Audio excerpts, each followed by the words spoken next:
Hello and welcome to the fourth and the final lecture in this free series of seminars on the impact of neuroscience on the future of HR management, sponsored by Ixerv and Neurolink. So warm welcome to everyone. I'm the head of marketing for Ixerv Global. I'm based in London, where it's freezing, and all these guys are in sunny, warm South Africa. I'm not going to go into everyone's background again because we've got a lot to get through, but hello to my fellow guests.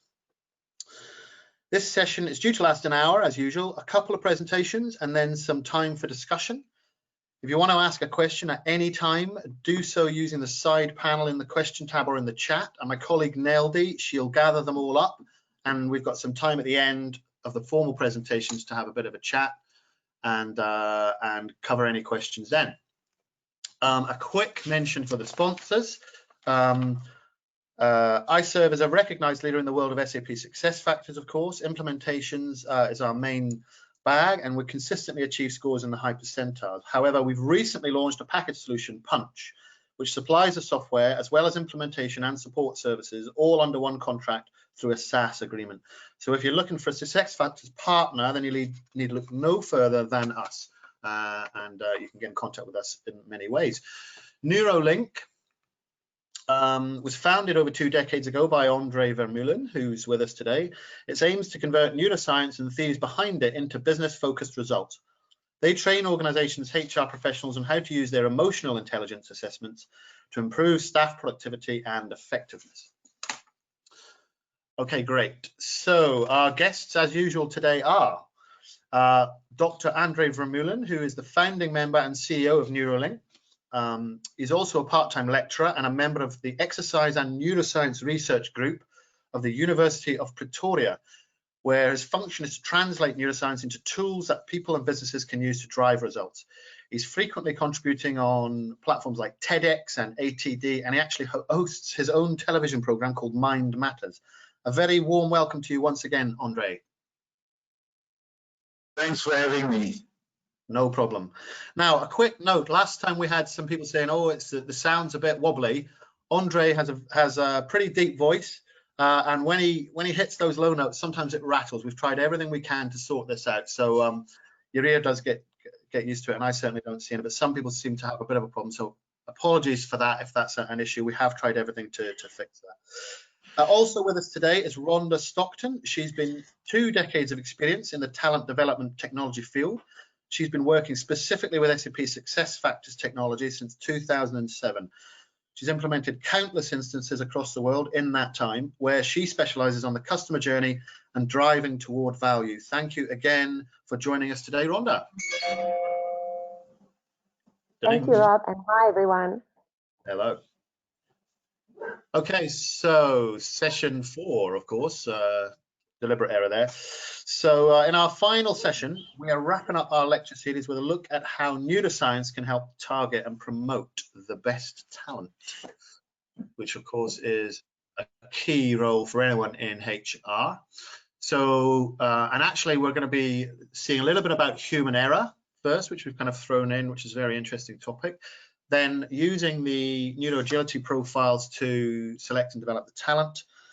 So basically, Andre will take us through that and the principles of finding talent. And then Rhonda is going to expand and talk about it more from a HCM technology point of view and building it into modern and effective talent strategy. So without further ado, I will hand over to yourself, Andre.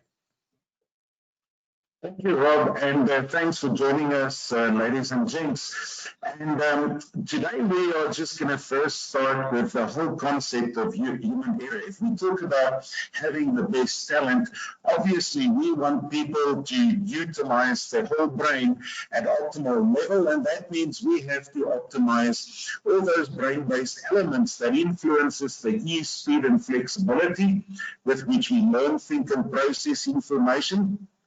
And if we do that, it will help us minimize our potential risk for error. Now, in the first place, we've got to ask ourselves, what is it? And literally, it is failure of a planned action to achieve a desired outcome. And also, when someone makes a mistake, which causes an accident or further mistake to happen. Now, when we look at human error as such, let's just ask ourselves, how many mistakes do we normally make? And on average, the average human makes between 3 to 6 errors per hour. But research also shows that the average worker makes about 118 impactful mistakes per year at work that normally costs the business a lot of money. Also, if we look at 38,000 commercial aircraft land in unsafe conditions every year. Pilot error is 57% of all accidents that happens. 41% of all airplane crashes are due to human error. 90% of your air traffic control incidents are due to human error. And then 59% of data breaches. So just to have a look at the normal business, we see that there's really a lot of errors that can have massive impact on our lives, our businesses, money, and so forth. And to continue along the same lines, if we were 99.99% accurate, we would still experience 50 newborn babies being dropped at birth by doctors every day. We'll still experience 2 unsafe plane landings per day at O'Hare Airport, 500 incorrect surgical operations each week, 22,000 checks conducted from the wrong bank account each hour, 114,500 mismatched pairs of shoes shipped every year, and 200,000 documents lost by the IRS in 1 year, and that is only for the United States. So the cost of error is immense. If we look at the average cost of human misunderstanding at a company with about 100,000 employees, it costs that company about $62.4 million per year. So human error is really costing us. And the implication of this is if we work in a company like that, the bottom line is it means less bonuses, less wealth, and less growth. So obviously something that we would want to reduce as much as we possibly can. Combined in the UK and in the United States, enterprises are losing an estimate of about $37 billion a year. And the statistics that I'm giving you at the moment are some of them are from 2016, 2015, so it's actually old statistics. The cost of intangibles like reputation or your customer trust has not even been taken into the equation because it's very difficult to measure. So 5.7 million workers are injured annually in the US every year, and the Institute of Medicine says medical error equates for 99,180 accidental deaths per year. Just think about that. Average skilled workers commit 118 mistakes, and these mistakes are mistakes that costs business significantly. And an 8% upward trend in accidents involving fatalities in the construction industry. When we look at these statistics, ladies and gents, we know that bottom line, this can never be good for us as human beings, for our own well-being, but also not for business and for business growth. So the results of human error normally, it results in either damage, accidents, deaths, mistakes, injuries, or claims. And the first thing is we've got to ask ourselves, why does human error occur? And in the first place, neurological hindrances occur, and I'm going to elaborate a little bit more on that just in a moment. But then also because the workplace in which we work is not humanized. In other words, the environment is too noisy, the lighting is not right, but it's an environment that's not conducive for the human brain to function at optimal level. So we often want people to be as effective as they could be, but we do not necessarily always build environments that are brain friendly. They may be safe, but they may not be humanized. Then stress and fatigue, you will see, is the main cause, in my opinion, of most human errors. Lack of cognitive flexibility, that's what the neuroagility is all about. In other words, our lack of processing information and thinking and learning fast and easy is often what causes hiccups for us. But then I have recently also been involved in an investigation where we had huge losses in an organization that had in the hundreds of millions of losses, and it was directly eventually due to lack of emotional intelligence and effective leadership as such also. So lack of EI skills, lack of communication, lack of teamwork, lack of social awareness really contributes to a lot of errors in the workplace.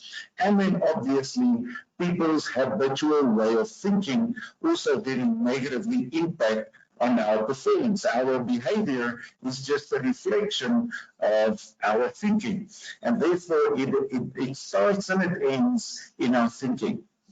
Now, the first thing we've discussed on in this series a few times, that the impact of stress and fatigue has a very limiting impact on how your brain processes information.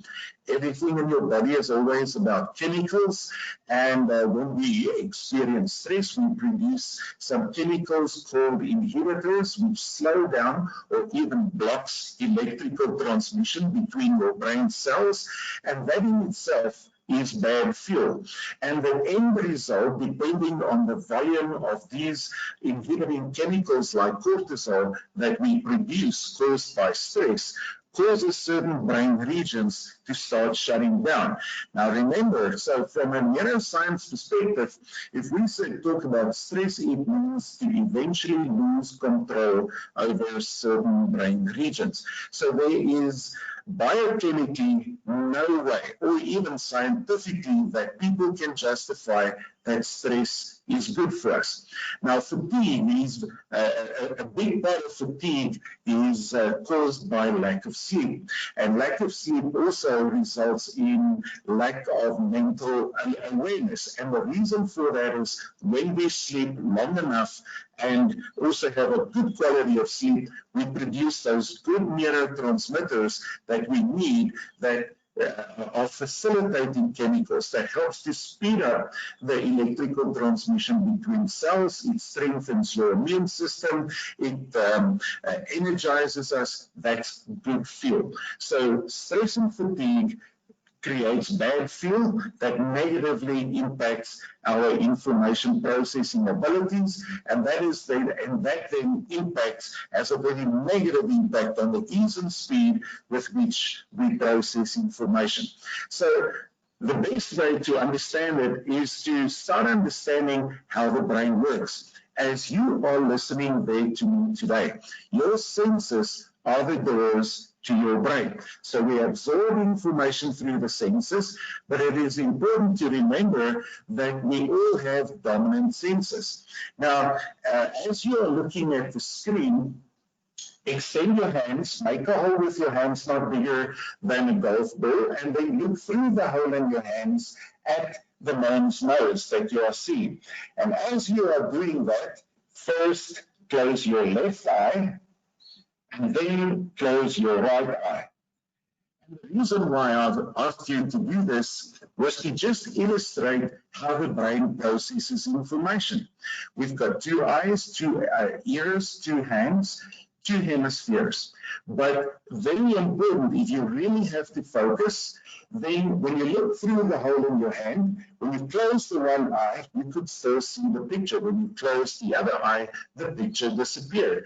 And I just wanted you to experience what the impact of dominance is. Dominance is about the brain hemisphere, eye, ear, and hand that takes the leading role to process information actively.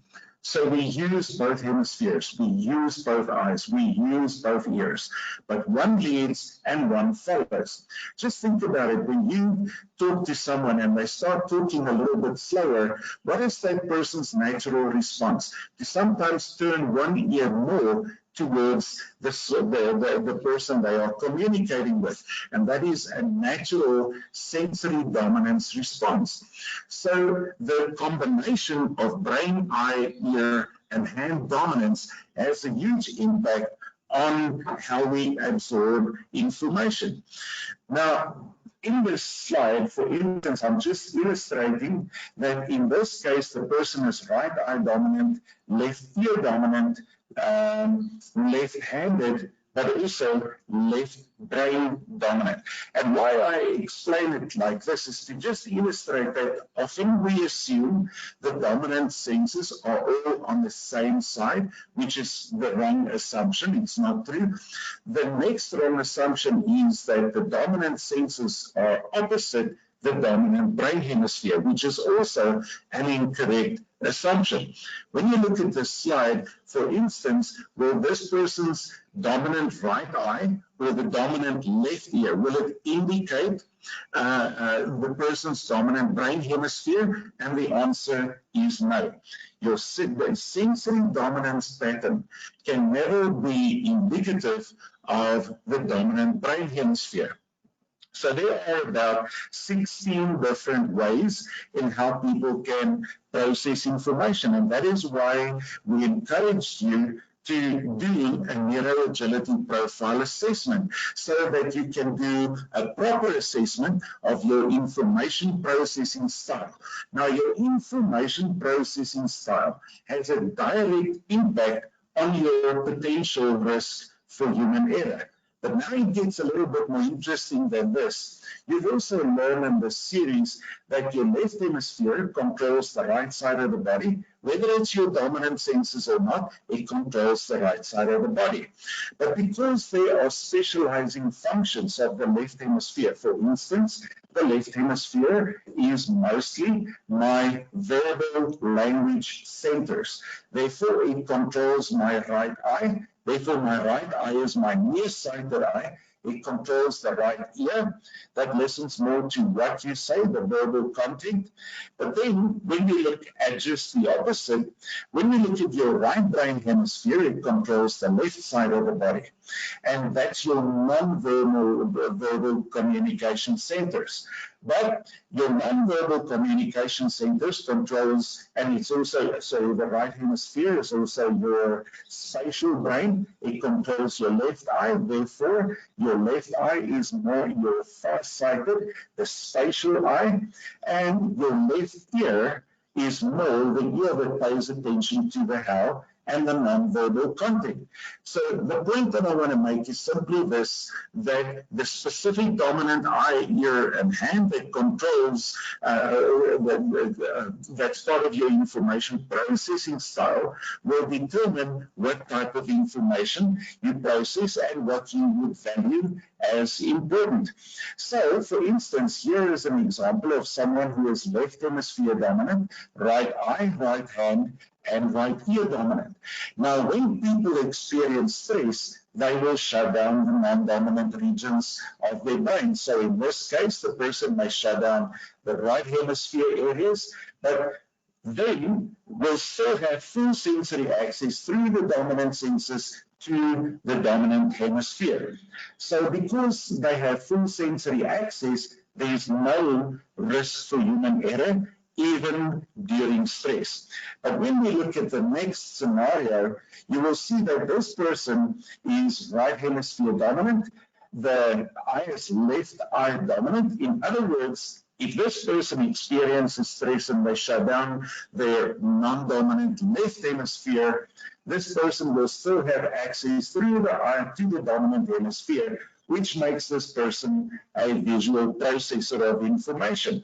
But because the hand and the ear are on the same side as the dominant hemisphere, during stress, that becomes a neurological hindrance. And because we have two senses on the same side as the dominant hemisphere, our risk for error moves up 2 notches, which says this person will have a moderate risk for human error when they have to process information during stress. So if they operate dangerous machinery, they may sometimes make mistakes, or it may even cause them to get hurt. When we look at this next scenario, the person is right hemisphere dominant. All the dominant senses are on the same side as the dominant hemisphere, which means the dominant information through the senses goes to a switched off hemisphere, which means that during stress, what the visual information this person processes may be hindered. So I look than see, or the auditory information through the ear is I hear but I don't listen, and that's the type of thing that can cause a lot of error when people operate dangerous machinery. When I work with business statements, when I do something where attention to detail is very important, there may be a fairly high risk for human error. So that is why it's so important. It's one thing to talk about human error, but very often this is the reason why human error may occur. The good news is we don't want to change this. This is our information processing style. What we do want to achieve is to ensure that we help the brain to not switch off, to maintain that chemical balance of neurotransmitters that will help you receive and process information all the time, regardless of where the senses are situated. So neuroagility is your solution, or simply stated, when there's brain balance, when my brain is functioning as one whole brain organism, then I will not have a risk for human error, and I do not have to fear any mistakes. But that is a developed response. This is not something that happens automatically. That is something that has to be developed. But at NeuroLink, we always believe you cannot improve, but you cannot measure. And that is what the neuroagility profile does. You will recall in all the different series that we discussed, we spoke about the neuroagility framework. You have to measure the drivers that optimize the ease and speed with which you process information, but you also have to measure those components that influence how you think, how you learn, and how you process information. And it's also important to remember that there's an interplay between the drivers that impact your brain performance and the neurophysiological elements of your design. So that was the purpose of the neuroagility profile. It has been designed to develop people, to improve performance, and also to reduce the risk for human error. But it's important to remember that this assessment is not a psychometrical test. You cannot fail your own design. So it is just a profile of a person's mental preferences, of their information processing style, the drivers that impact their performance, and then also how can I optimize that? So and that's why I do encourage you to do the neuroagility assessment, because it is really a very powerful indicator of future performance, and really something that is a good point of departure for you to get to understand yourself better, manage your mental faculties effectively, and helping you to reduce your risk for human error. So the question might be, so how does this help us? How does this assessment, how does neuroagility, what is the business case for neuroagility? And for instance, the one case study that I'd like to mention, we worked in an iron ore mine. Accidents was on the increase. People actually got hurt. Absenteeism was on the increase. The company culture was not going in the direction they hoped it to go, so they asked us to intervene. So we did an assessment with the neuroagility profiles. We also followed a neuroagility approach to help all the workers in the specific division of business to improve their neuroagility, to improve their emotional intelligence. And these were the results that we found, that the organization assessed before and then also after our intervention with a tool called the Organizational Climate Assessment. And the tool is supposed to give you a 3% to 3.1% result, and you're getting a good return on investment. And this intervention, this neuroagility approach, gave them an 8% result, which means it was almost 3 times the expected result that was achieved. Brain fitness improved with 22%. All participants reported a definite decrease in fatigue and increased focus. Absenteeism decreased significantly. We had hundreds of thousands of accident-free hours, which has a huge impact on business return on investment. But most probably, also for the workers, a very profound thing was all workers in this division a year later after this intervention received a 4.5 times monthly performance bonus, a 14th check, a productivity check, because productivity was up.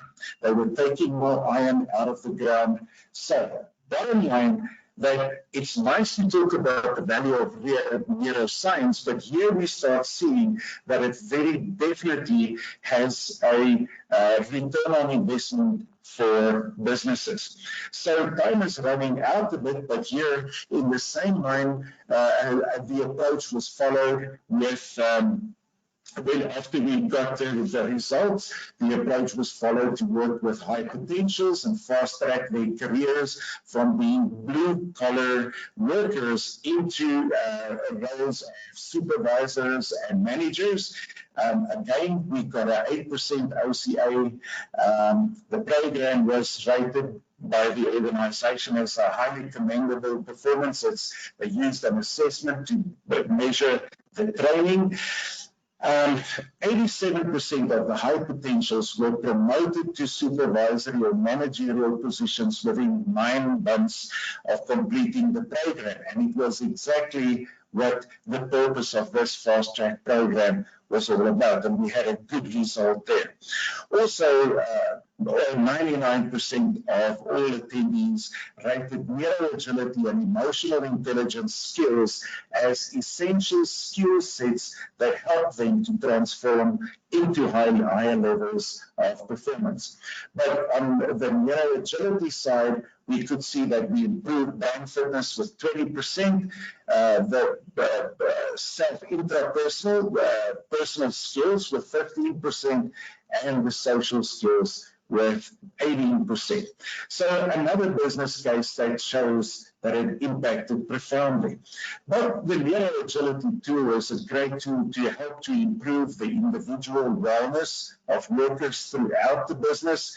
We had a scenario of someone who came for assistance, having sleep problems, fatigue problems, concentration problems, anger and aggression problems, experienced mood swings, and after 15 neuroagility and wellness interventions, of which each intervention was about 3 to 4 hours, we had a significant change in results. Sleeping problems were resolved, feeling more relaxed and focused.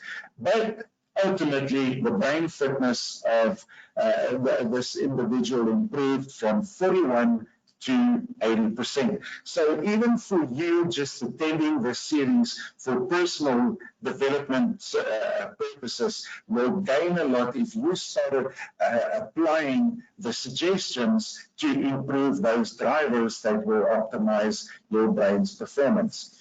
At the university, we work with third-year physiology students, and we did a research study on their skills, and through the bank, just look at the results.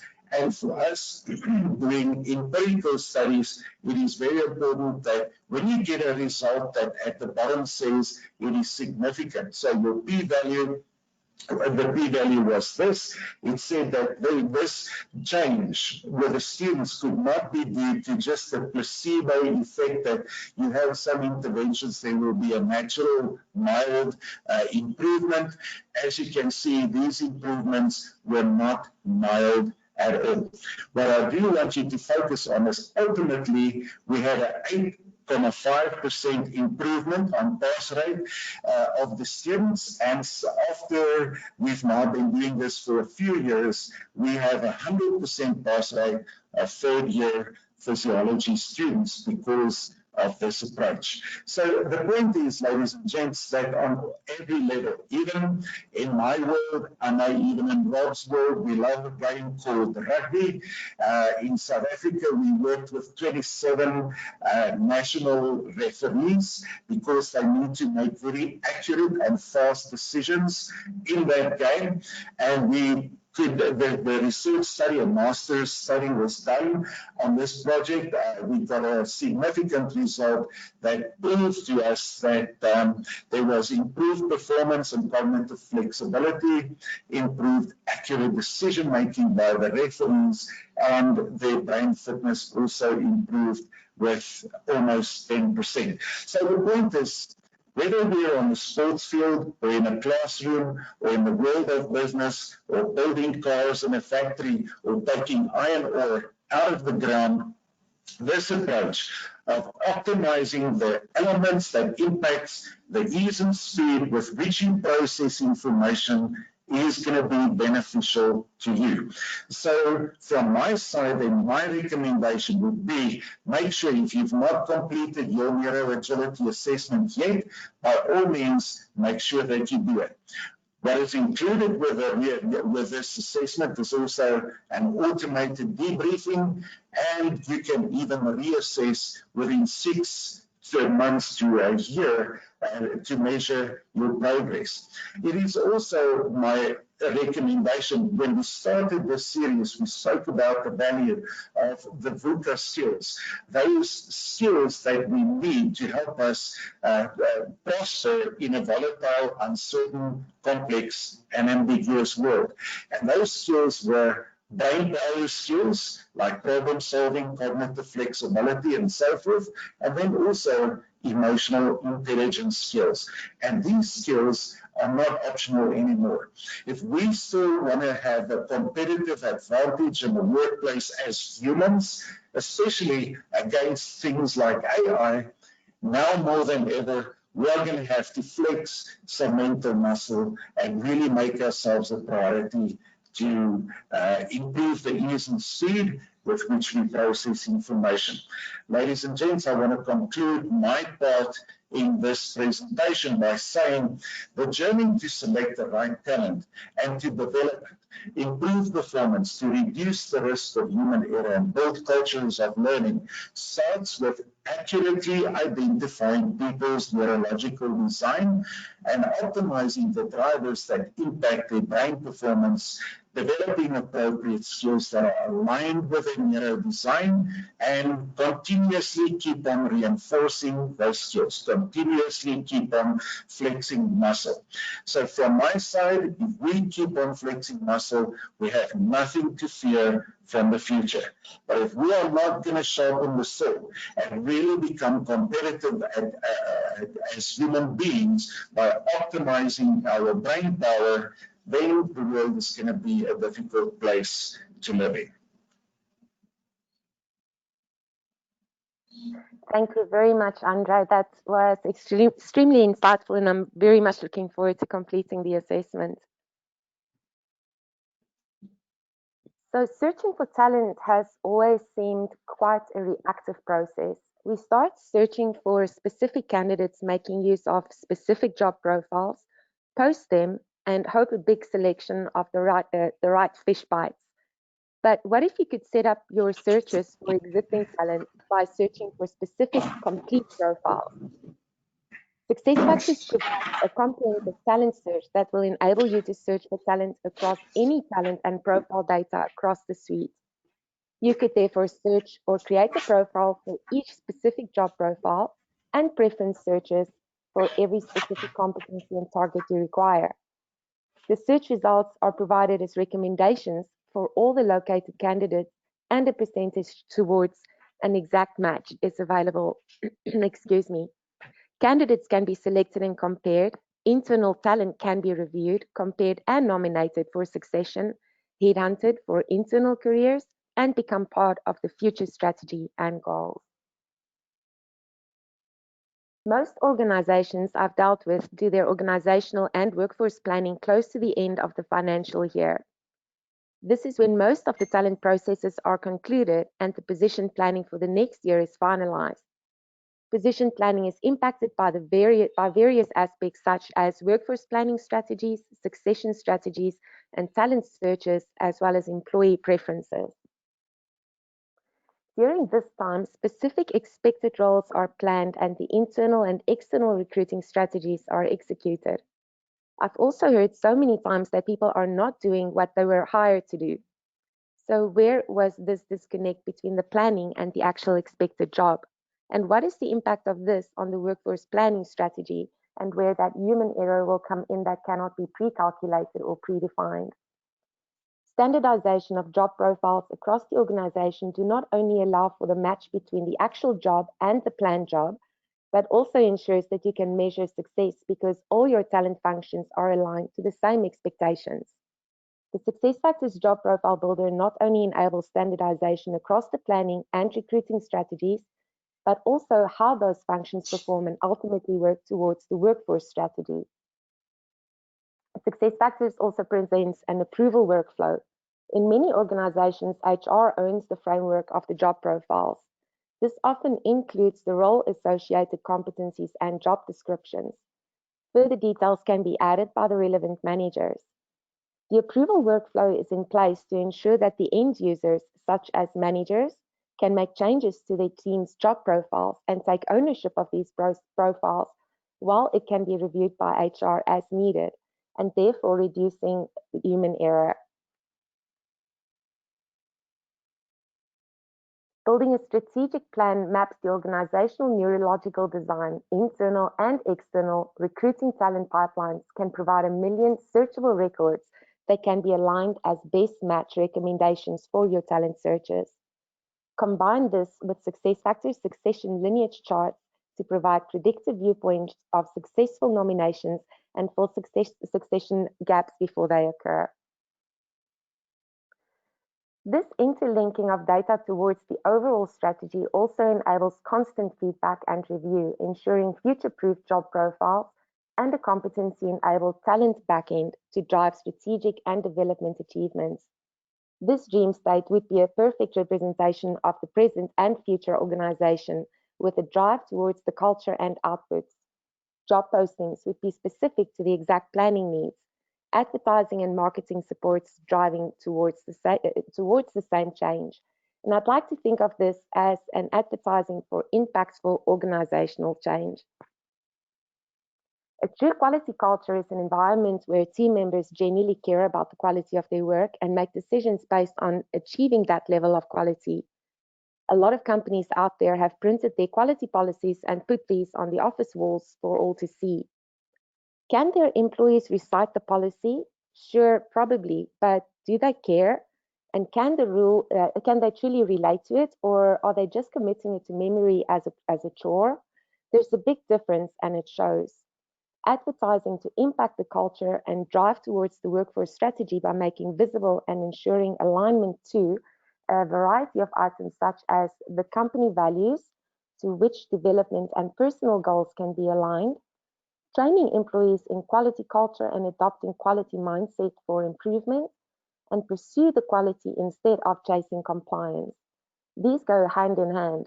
Just because you're in compliance doesn't mean you're producing a quality product. I can think of fast food restaurants that on paper are compliant with regulations but don't produce quality tasting meals. Implementing a document control system is also possible, will also ensure that you are access to the latest versions of all your documentations and policies and procedures. Seeking end user feedback is also a great way to enhance your quality culture while also ensuring your product meets quality standards and solicits further end user feedback.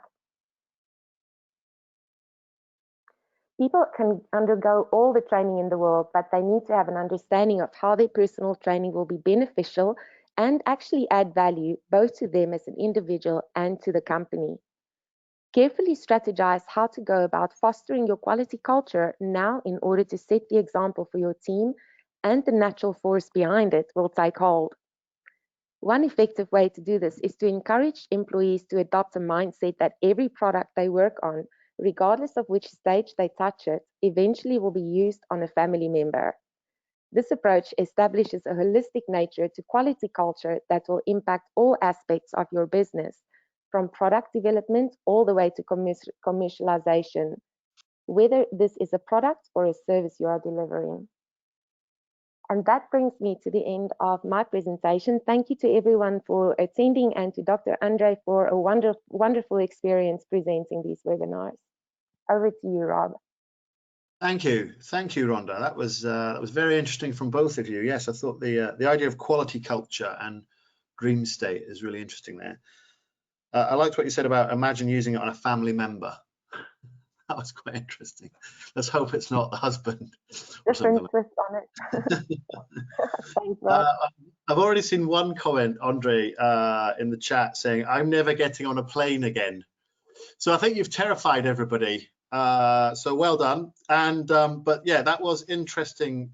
I had no idea we were all making such mistakes all over the place. Seeing as this is the final session, I know we've got a few questions. I've seen them already. How much time have we got? Yeah, we've still got 15 minutes. I'd like to ask everyone actually, and Tian, if you're there, I'd quite like to know your input. A general question, and that is, you know, we've had 4 sessions about neuroscience now and its impact on HCM. Can I ask all of you, how much of an impact do you think that neuroscience is going to have in the area of HCM and HXM technology in the future? And I know you're going to be slightly biased, but try, if you like, give us some kind of idea of the picture of how much significance is this science going to take in the future. Andre, perhaps you could try with that one first. You know that neuroscience is one of the accelerating factors of bringing about change. To give you an example, just when we look at the color blue that's on the screen, your brain produces neurotransmitters when you register those colors. And it translates into improved businesses. If you look at bottles of water, many of these plastic bottles of water are slightly colored blue because it increases sales. So it just shows us that we need to align who we are and what we do with how the brain naturally prefers to function. And I think it is also reflected in the responses of the World Economic Forum, where they say that, you know, we know that AI and the Internet of Things and virtual reality, all these things are accelerators of what we do. But I truly believe that now more than ever, mankind is going to have to we are going to have to optimize our game if we really want to be in control of smart technology. We need smart people to be in control of smart technology. And that is why being agile is now not negotiable anymore, but mandatory. We need to have smart people controlling smart technology. We can't have people who commit too many errors and who are not brain fit in charge of smart technology. So that's my 2 cents worth on it. Okay, thank you. Tian, would you like to add to that? And then I'll come to you, Rhonda. Just need to unmute yourself, Tian. Okay, while you do that, Rhonda, I'll ask you the same question. I think from the idea around learning and development, even just focusing on current strategies where companies are, for example, employing strategies such as 70-20-10, incorporating neuro agility and neuro exercises and brain fitness into that learning and development strategy will just create a much more holistic approach to the development of that person. So I think this is very much something that should be incorporated as part of that overall strategy on all the impacts of development within the organization. Yeah, yeah. I find it fascinating, I must admit, and it's been interesting the way you've tried to connect the theory and the science to actual practical tools like success factors, which is obviously what we're sort of familiar with, but that you can kind of envelop it in, because there's still, or I think in people's perceptions, there's quite a gap between all this very interesting science and how you actually apply it to your organization. But I think it's really... Yeah, and you know, as Robert was speaking, I was just thinking about it again. You know, when we anchor our people development practices into the hard sciences like chemistry and genetics and neurophysiology and all those things, it helps us to separate fact from fiction, and it also helps us to follow an inclusive approach, and I think that is not negotiable either anymore. Yes, indeed, indeed. Right, I think we've lost Tian again. We can't get him off the text. If we can fix that, we will. Naildeed, do we have questions from the floor? I think we've got a couple. I saw some popping in. Hello, yes. So I've got a question here from Sue. She's asking, can you subconsciously change your neuro blueprint? Andre, can you answer that for us, please? Yeah. You know what, I think it's a bit of a difficult thing to answer in a short question, but you know, the neuroplasticity enables us to form new pathways all the time, which means your brain can repattern and reprogram itself all the time, which is great news. The bad news is no quick fixes. You cannot change things overnight. These things take time, but if it comes to more on a subconscious level, yes, definitely people can change information that's in the hard drive. The subconscious mind is like the hard drive of the brain, and that's often been put in there based on our experiences and you know, in the medium to long term. That's the good news. We can all change, but if for the subconscious mind, the change can happen for us, but that will be a gradual process depending on the, you know, what it is that you will change and sort of how ingrained it is into your subconscious mind. That will determine how long these changes will take place. But absolutely so, we now live in a time where we do know that we can change any behavior that we would like to, and if we change our thoughts and we change our emotions, and when we change our thoughts and emotions, we change our behavior, and it takes time to repattern and reinforce that, but absolutely I do think that's possible. Great. Okay, any more for any more? I think it's unfair to ask. Yeah. I've got another question here from Francesca. Are there brain types that are more prone to error that you can pick up in agility testing, like a clumsy brain type or something like that? Andre? Yeah, absolutely, Melody. You know, what the neuroagility profile will show, will indicate to you is which of those drivers need to be optimized. The more they are optimized, the more you will reduce your risk for error. But if they have not been optimized and your dashboards are more towards the left, in other words, you've not really stepped on the accelerator of that driver to improve it, then obviously we will process information slower, it's going to be harder, and there will be more mistakes. But the good news is the answer is not about, you saw that even in the combinations of your brain, eye, ear, and hand dominance, there may be some people who are more prone to risk during stress and fatigue, risk for error during stress and fatigue. But the bottom line is, the moment we create balance in our brain and all areas are processing and functioning in a whole brain way like we were naturally designed to be, then that minimizes our risk for error. So yes, there are more styles that may be prone for human error. You don't want to change the style, you want to improve the mirror agility.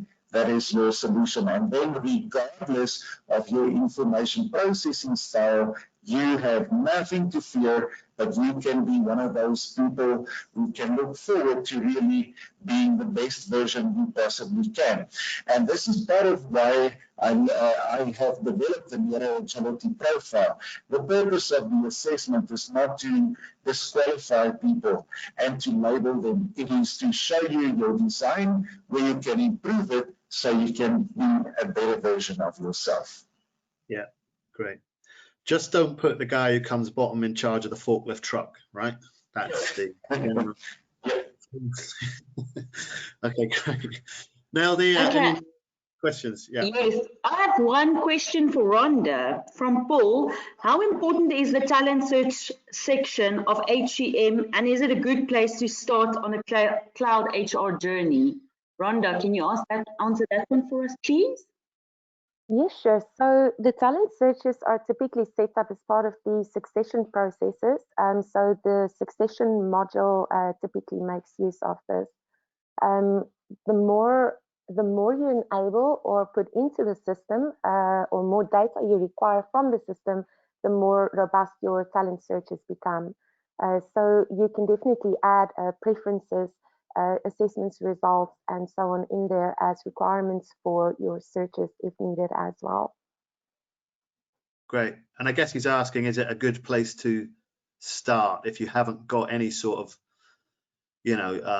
tools in there? Would you start at the talent search bit rather than anywhere else? If you had a choice.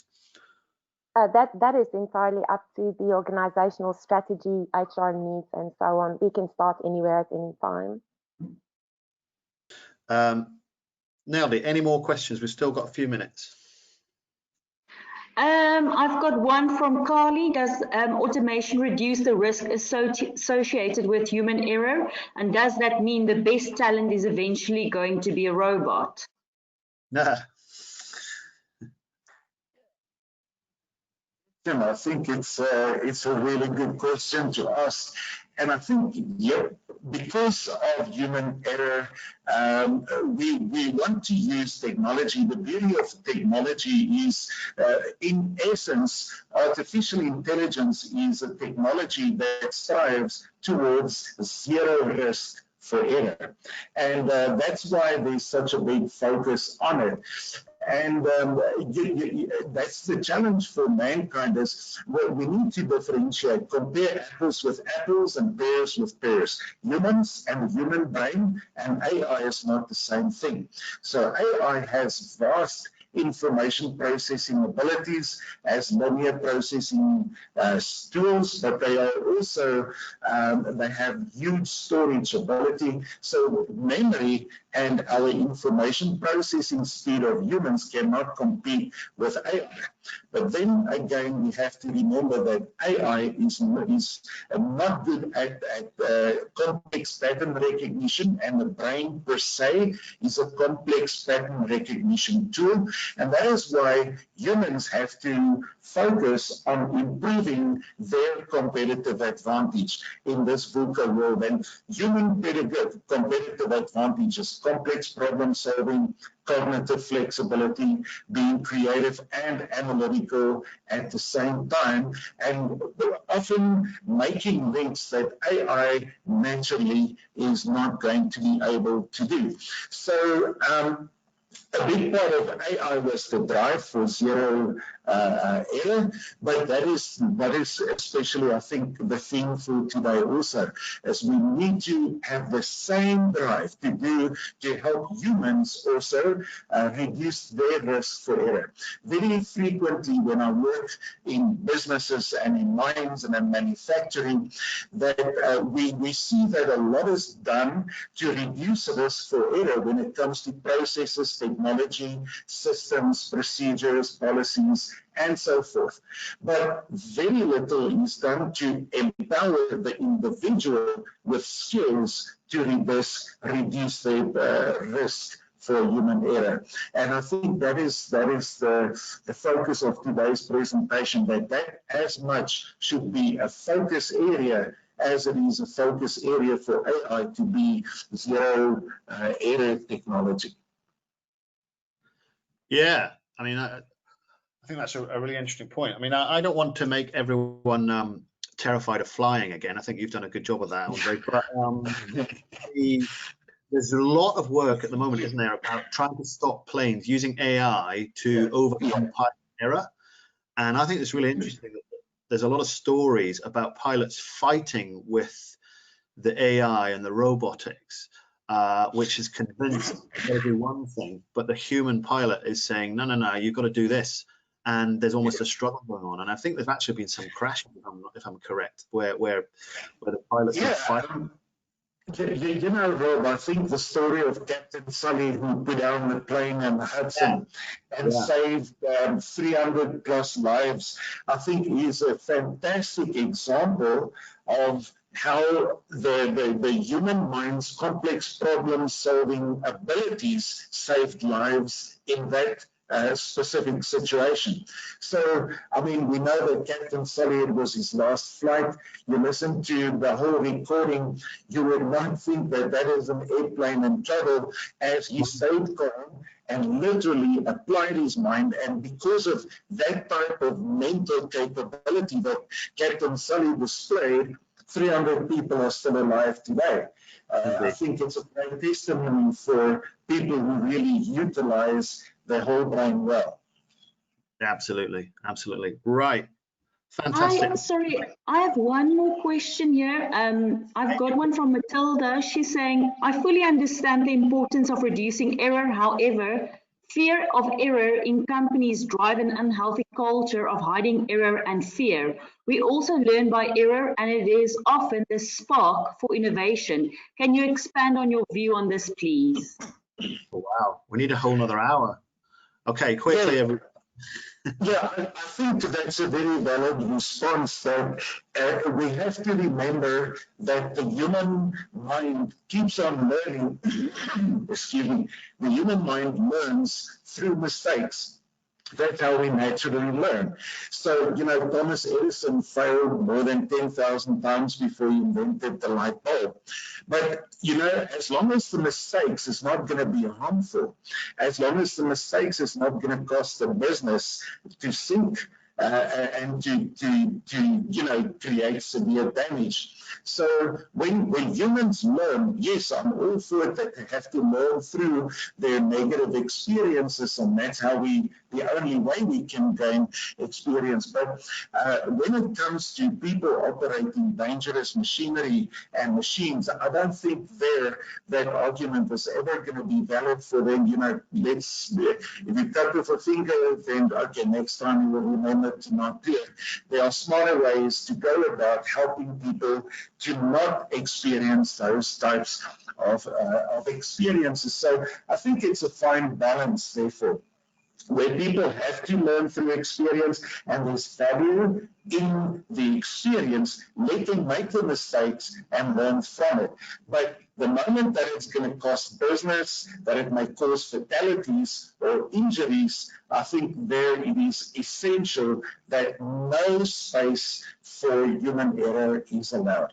In the mines, that may cost lives, and I have worked in places where it has cost lives, and it's devastating.